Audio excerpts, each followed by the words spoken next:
Emily Courtney. I'll be doing part 4 of the Watchtower, March 15th. When the first article of the March 15th edition of the Watchtower magazine. Okay, so here it goes. This is 1 Kings 1 to 16.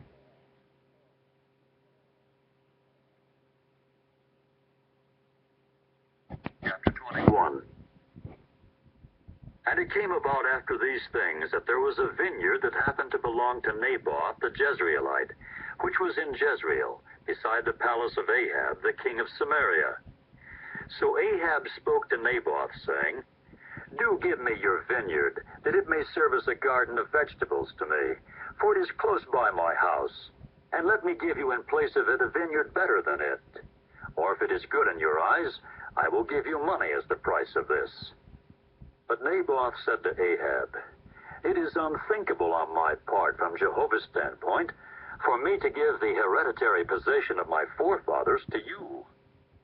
Consequently, Ahab came into his house, sullen and dejected over the word that Naboth the Jezreelite had spoken to him, when he said, I shall not give you the hereditary possession of my forefathers.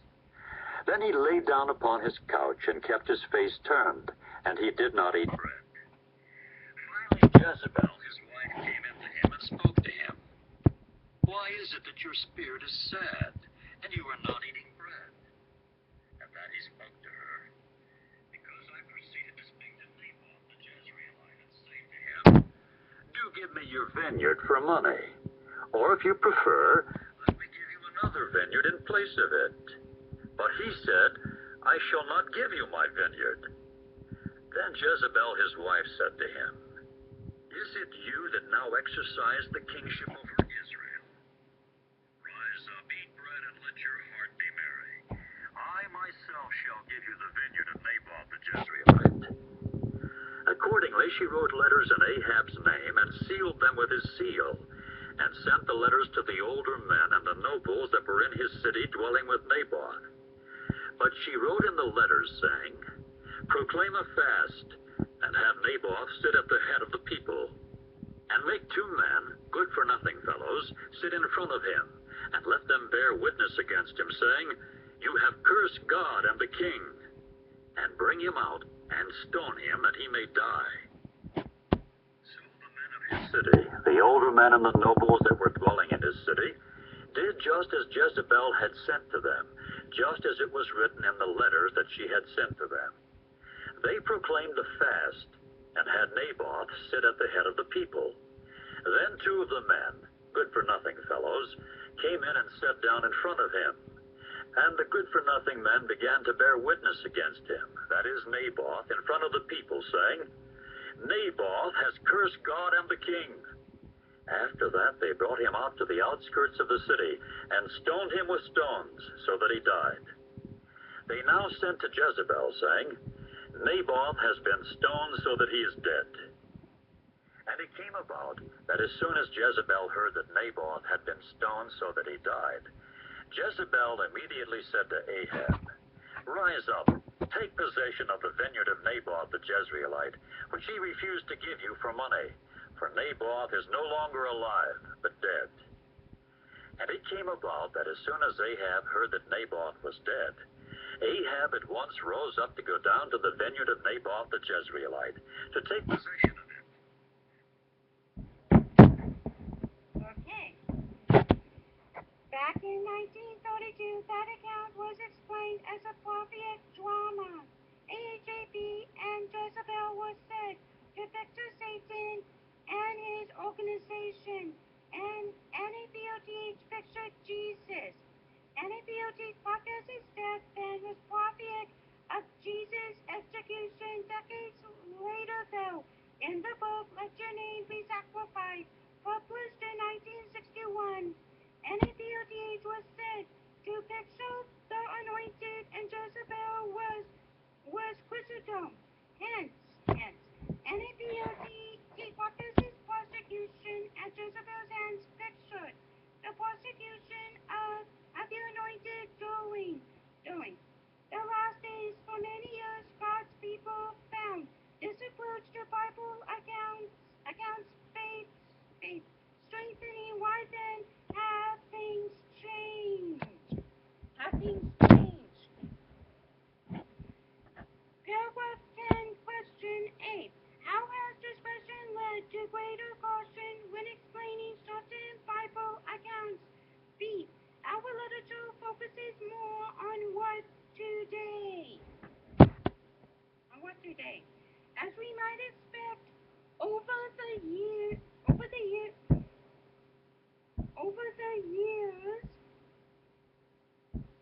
years. Jehovah has helped the faithful and discreet slave to become steadily more discreet. Discretion has led to greater caution when it comes to calling. A Bible account is obvious drama unless there is a clear scriptural basis for doing so. Additionally, it has been found that some of the older explanations about types and anti-types are unduly difficult for many to grasp. The details of such teachings through pictures and why can be hard to keep straight, to remember, and to apply. And to apply. To apply. Of even greater concern, though. Of even greater concern, though, is that the moral and practical lessons of the Bible account under examination may be obscured or lost in all the scrutiny of possible anti-typical fulfillment. Thus, we find that our literature today focuses more on the simple, practical lessons about faith, endurance, godly devotion, and other vital qualities that we learn about from Bible accounts. For example, the book Imitate the Faith discusses at length the lives of 14 different Bible characters. The material focuses on practical application, not on symbolic or prophetic meaning. Paragraph 11. Question A. How do we now understand the account about NAPOTH, and why does that example speak to us all? B. Why have our publications in recent years seldom mentioned types and anti-types? C. Questions from readers in this issue. How then do we now understand that account about NAPOTH in much clearer, simpler terms? The righteous man died not because he was a prophet type of Jesus or was the anointed, but because he was an integrity keeper he held to Jehovah's law in the face of horrific abuse of power. Number 36:7. 36:7.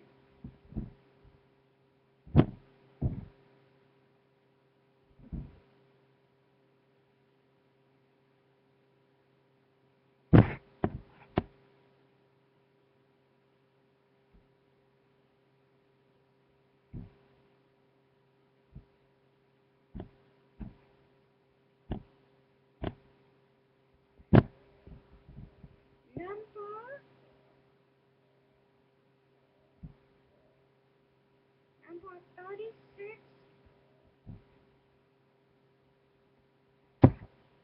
36:7.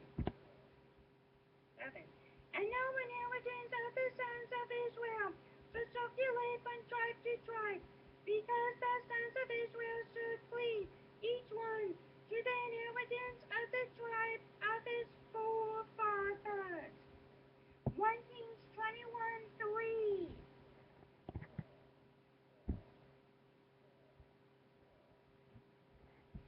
1 Kings 21:3. But NAPOTH said to AHAP, it is unthinkable on my part from Jehovah's